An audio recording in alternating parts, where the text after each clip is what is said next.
Ayun, good evening guys, mga lods, mga tol. Yung matagal-tagal na rin tayong hindi nakakapag-upload ng makakapag-upload ng mga video. Mga busy tayo sa mga ilang araw. Galing tayo probinsya, nakagaling ng probinsya, maraming nasikaso. Kakabalik lang natin sa trabaho. Nawala tayo sa trabaho ng mga 20 days.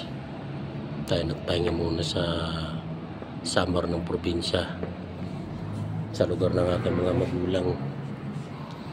Kaya dito tayo ngayon, balik duty. Aga panibago. Sa totoo lang nakakatamad na rito sa Manila, pero gusto nang bumalik ng probinsya. Nakakapagod na rin. Siguro nasa 12 years na tayo nagtatrabaho. 12 years na tayo nasa trabaho, pagiging isang gwardiya. Pero okay naman. Siguro tinatamad na lang tayo. At mag-iba ng linya ng hanap buhay. Siguro sa hinahanap natin sa kung saan talaga tayo gusto. Maganda naman sa Manila kung may trabaho ka. Pero pag wala kang trabaho dito sa Manila, napakahirap. Dito kasi pagdating dito sa Manila, walang kamag-anak. Okay pa sa isang linggo, unang araw, pangalawang araw, tatlong araw, 4, 5, 6, 7. Pero pagkatagalan, hindi mo masasabi. Depende na lang sa matutuluyan mo. Kung matutuluyan mabait, kamag-anak, swerte ka. Kasi dito wala naman libre, lahat pinibili.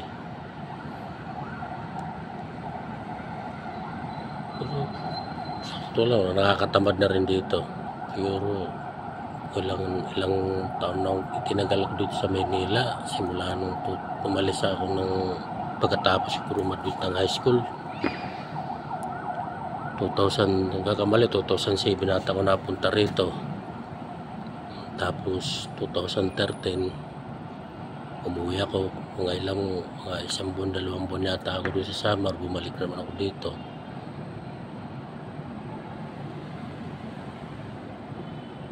Itong taon lang itong muli ako nakabakasyon sa summer ng probinsya, sa lugar ng mga magulang ko. Matagal na rin tayo na nakakapag-upload. Sana pag-vlog doon naman tayo ulit. Simula na naman ang hanap buhay. Hindi tayo maghahanap buhay dito, patay ang buhay. Papaalala ko lang, maganda lang ang Maynila pag may maganda kang hanap buhay, trabaho. Pero kung wala ka noon, huwag mo nang balakin pumunta ng Maynila. Kasi dalawa lang pwede mangyari sa'yo dito. Pumunta ka rito, may pera, katagalan, wala ka ng pera. Dalawa lang pwede mangyari sa'yo dito. Pag wala kang trabaho, wala mong tirahan, bagsak mo rito. Maghuhumlis ka, palaboy-laboy. Tulad rin sinasabi ko, dito sa Manila, walang libre, lahat binibili. Ay, paano mga tol, guys, mga pare ko mga kamarites, dito na lang yung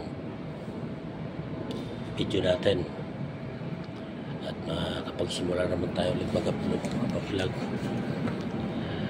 Paalam, ingat ang lahat. Bye-bye.